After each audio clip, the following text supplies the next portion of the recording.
Welcome to prime nine insider. నేను రాజు. ఆంధ్రప్రదేశ్లో red book open చేసి నారా లోకేష్ వైఎస్ఆర్ కాంగ్రెస్ పార్టీకి సంబంధించినటువంటి నాయకులందరినీ కూడా ఇబ్బందులు పెడుతున్నారు అని చెప్పేసి వైఎస్ఆర్ కాంగ్రెస్ పార్టీ తీవ్రస్థాయిలో ఆరోపిస్తుంది. ఆయన మీద విమర్శలు చేస్తుంది. నిజంగా నారా లోకేష్ అలా చేస్తే ఇప్పుడు జోగి రమేష్కి సంబంధించినటువంటి ఒక కేసు ఉంది. ఏంటి జోగి రమేష్కి సంబంధించినటువంటి కేసు అంటే, జోగి రమేష్ కోడలు జోగి రమేష్తో పాటు వాళ్ళ కుటుంబ సభ్యులు మొత్తం 11 మంది మీద కేసు పెట్టింది. ఏమని కేసు పెట్టిందంటే, తన మీద హత్యాయత్నం చేశారని చెప్పేసి, అలాగే అదనపు కట్నం కోసం వేధిస్తున్నారని చెప్పేసి, మతం మార్చుకున్నటువంటి విషయాన్ని దాచిపెట్టి తనను ఇబ్బందులకు గురి చేశారని చెప్పేసి, సో రకరకాలైనటువంటి ఆరోపణలతోటి ఆమె కేసు పెట్టినటువంటి పరిస్థితి. సో కేసు పెట్టి దాదాపు 2-3 రోజులు అవుతుంది. ఈ 2-3 రోజుల్లో చాలా బలమైనటువంటి ఆరోపణలు చేసింది ఆమె. నిజంగా ఆంధ్రప్రదేశ్లో రెడ్ బుక్ రాజ్యాంగమే నడుస్తూ ఉంటే అసలు రాజకీయాలతో సంబంధం లేకుండా జోగి రమేష్ ఇంట్లో జరిగినటువంటి సంఘటన ఆధారంగా ఆయన్ని ఎప్పుడూ అరెస్ట్ చేసేసి ఉండాలి. ఎందుకంటే హత్యాయత్నకు సంబంధించినటువంటి సెక్షన్లు కేసులు ఉన్నాయి కాబట్టి అరెస్ట్ చేసి ఉండాలి. కానీ ఇప్పటి వరకు జోగి రమేష్ జోలికి వెళ్ళలేదు. అయితే వాళ్ళ కోడల్ని మాత్రం పోలీసులు పిలిపించి ఆమె దగ్గర నుంచి స్టేట్మెంట్ తీసుకున్నారు. ఎట్ ది సేమ్ టైం విచారణ కూడా స్టార్ట్ చేసినటువంటి పరిస్థితి. అయితే ఇక్కడ ప్రతిసారి కూడా జోగి రమేష్తో పాటు వైఎస్ఆర్ కాంగ్రెస్ పార్టీ చాలామంది నాయకులు మాట్లాడుతూ ఉంటారు, ఆంధ్రప్రదేశ్లో రెడ్ బుక్ పాలన సాగుతోంది, ఇష్టానుసారంగా కేసులు పెడుతున్న అరెస్ట్ చేస్తున్నారని.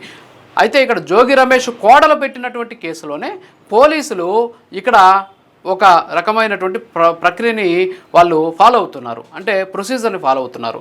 ఏంటి ఆ ప్రొసీజర్ అంటే, వాస్తవంగా అయితే నిజంగా రెడ్ బుక్ పాలన కానీ గతంలో ఉన్నటువంటి ప్రభుత్వాలు కానీ అధికారంలో ఉంటే ఒక మాజీ మంత్రి మీద ఇలాంటి ఆరోపణలు వాళ్ళ కుటుంబ సభ్యులే వాళ్ళ కోడలే చేస్తే వెంటనే ఆయన అరెస్ట్ చేసి లోపలేసేసి ఉండేవాళ్ళు. కానీ ఇక్కడ అలాంటి పరిస్థితి లేదు. ఇక్కడ పోలీసులు ప్రొసీజర్ ఫాలో అవుతున్నారు.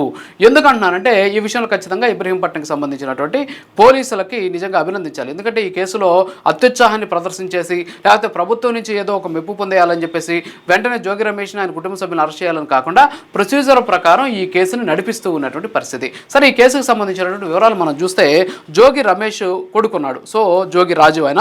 సో ఆయనకి సంబంధించి ఆయనకి పెళ్ళైంది గత సంవత్సరం, అంటే 2025 మే 28వ తేదీన పెళ్ళైంది.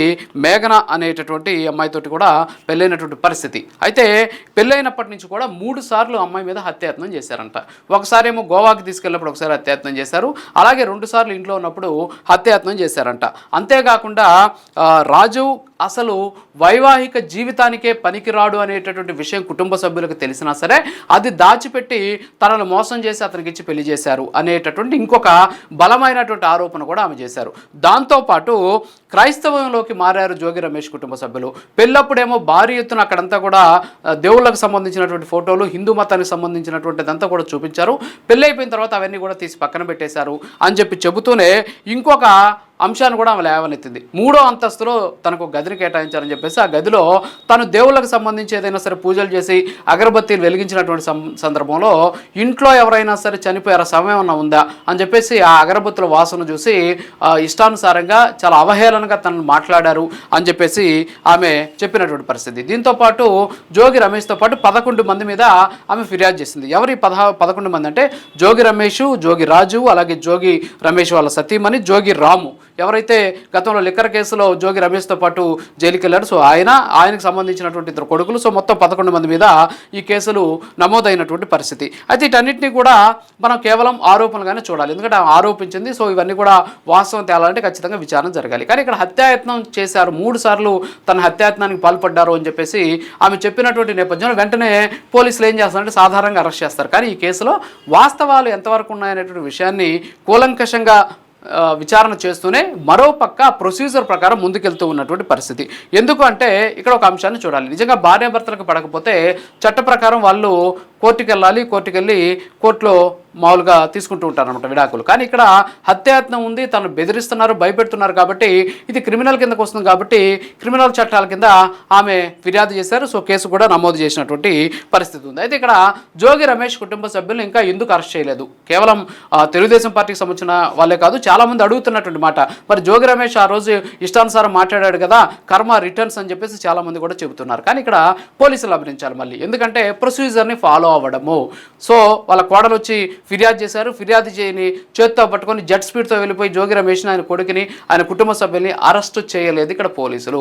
వాళ్ళు ప్రొసీజర్ని ఫాలో అవుతున్నారు. ఏంటి ఆ ప్రొసీజర్ అంటే, 2014లో సుప్రీంకోర్టు ఒక గైడ్లైన్స్ ఇవ్వడం జరిగింది. అర్నేష్ కుమార్ అనేటటువంటి ఆయన కేసులో 7 ఏళ్ల లోపు కానీ జైలు శిక్ష పడేటటువంటి ఉంటే వాళ్ళని వెంటనే అరెస్ట్ చేయొద్దు అని చెప్పేసి చెప్పినటువంటి పరిస్థితి. అలాగే ఈ ఏదైతే డొమెస్టిక్ వైలెన్స్కి సంబంధించినటువంటి కేసులో వీటిని కొన్నిటికి బ్లాక్మెయిలింగ్కి వాడుతున్నారు కాబట్టి సో దీనికోసం ఏం చేశారు అంటే దగ్గర 60 రోజుల పాటు కూలింగ్ ఆఫ్ పీరియడ్ అని పెట్టేసి ఈ 60 రోజులు దీని మీద విచారణ చేసి ఇందులో ఉన్నటువంటి వాస్తవాలు ఏంటి అని తెలుసుకున్న తర్వాత మాత్రమే వాళ్ళని అరెస్ట్ చేయండి. ఒకవేళ అలా కాకుండా ఇంకా కూడా వాళ్ళ వల్ల ఇబ్బంది ఉంది అంటే మాత్రం మీరు అరెస్ట్ చేసుకోవచ్చు అని చెప్పేసి చాలా స్పష్టంగా సుప్రీంకోర్టు గైడ్లైన్స్ ఉన్నాయి. సో వాటిని ఇప్పుడు పోలీసులు పక్కాగా ఫాలో అవుతున్నారు. అంటే ఇక్కడ సుప్రీంకోర్టు కూడా ఒక వెసులుబాటు ఇచ్చింది.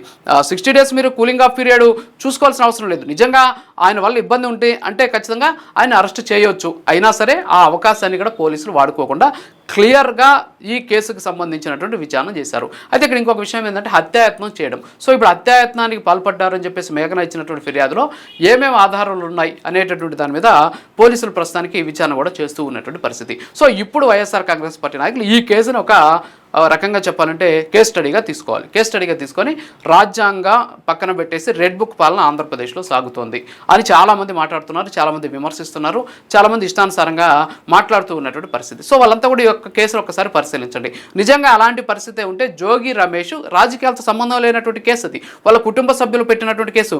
వాళ్ళ కోడలు వచ్చి చాలా బలమైనటువంటి చాలా దృఢమైనటువంటి విమర్శలు చేస్తున్న ఆరోపణలు చేస్తున్నటువంటి కేసు ఇది.